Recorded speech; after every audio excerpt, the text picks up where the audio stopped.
大家好，歡迎嚟到全康養生屋呢個頻道，我係 Cindy。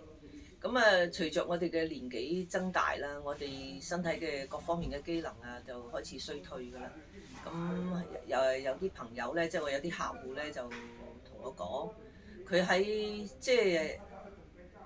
有時年紀大咗突然之間做一啲好強烈嘅運動，譬如係去跑山或者係做一啲跳啲草皮舞即係好啲極烈，即係呢啲係劇烈嘅運動你突然之間抖動嗰啲筋部，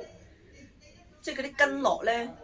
我哋大咗30-40歲嘅時候已經係定咗型㗎啦，啲筋絡即係生到硬晒，生到實晒啦。你突然之間去咁樣喐佢咧，佢適應唔到佢就會咧，即係好似條橡筋咁，你突然間拉到好長，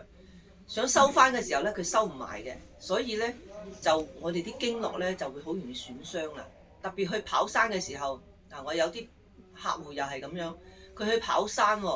跑山咧突然之間去跑山，跑到個腳腕咧，即係嗰個腳腕嗰度咧就傷咗年紀睇好多都睇唔好嗰個朋友佢做即係有啲朋友咧就係又係啦，跳草皮舞嗰啲又係咁樣，係咁劇烈咁喐嗰條腰咁因為長時間就一條橡筋咁，你長時間咁拉行嗰條橡筋，跟住橡筋突然之間想你收翻縮佢咧係好難嘅，因為我哋年紀已經大啦，唔係好似後生仔咁咧，啲血氣咧好快脆即係回復，我哋需要嘅時間好長，更加上咧如果你食好多即係你飲好多凍嘢食埋啲生冷嘢吹嗰啲空調，即係沖啲冷氣出入有冷氣好少去做即係曬太陽咁我哋個身體個血氣不足咧，嗰個寒濕加重咗，我哋啲腳咧就會痛，咁一痛咧就好麻煩啦，因為你長期你痛你都要行噶嘛，係咪？即係香港人唔可以停低唔做嘢噶嘛，個個都係要翻工嘅，咁要翻工啦，佢就又要痛啦，咁你再加劇佢嘅痛楚啦，所以咧我就建議我啲客戶咧，就佢嚟我呢度睇，即係睇佢個腳腕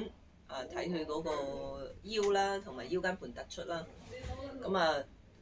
即係睇完之後咧要多啲休息，適量嘅休息唔好俾自己咁大嘅勞累，咁功咧又要繼續翻嘅，但係咧亦都要補充自己嘅陽氣。你唔好飲咁多嗰啲生冷嘢，戒咗啲生冷嘢啲糯米粉即係呢啲麵即係嗰啲好多人食嗰啲糯米噶嘛，即係你知喺酒樓食嗰啲好多糯米㗎係咪？即係所有種類糯米含糯米嘅嘢都係你腳痛嘅時候都係唔好食啦，所有痛症都唔食得㗎。咁佢好難消化，仲有啲煎炸熱毒嘅嘢，咁你要戒一段時間以上嗰啲，包括呢個生冷嘢凍飲，有好多人飲凍嘢㗎係咪？咁翻屋企吹冷氣嘅時候，特別依家準備咧又潮濕天氣好快嚟㗎啦，大家咧開冷氣時候要着多件衫，着件長衫長褲遮住啲關節，等佢唔好受寒受涼啲寒涼一入到我哋關節咧，佢好快就入到我哋啲骨罅裏邊，一入到骨罅即係好難咧就走出嚟嘅，一定要咧通過我哋用啲儀器咧逼嗰啲寒濕出嚟嘅，所以咧各位朋友，你哋一定要自己保暖，要補充我哋嘅陽氣。陽氣你如果冇時間做運動嘅，咪嚟我哋鋪頭使用我哋嘅足部屋彎彎機同埋嗰個呢個盆泡屋咯，係咪嗱？打通我哋嘅全身經絡，打通我哋嘅陽氣，咁樣可以補充我哋嘅活力身體咧，咁樣先可以繼續一日日咁樣即係有力量，咁我哋咪可以健康繼續努力繼續工作。好，今日講到呢度，多謝大家。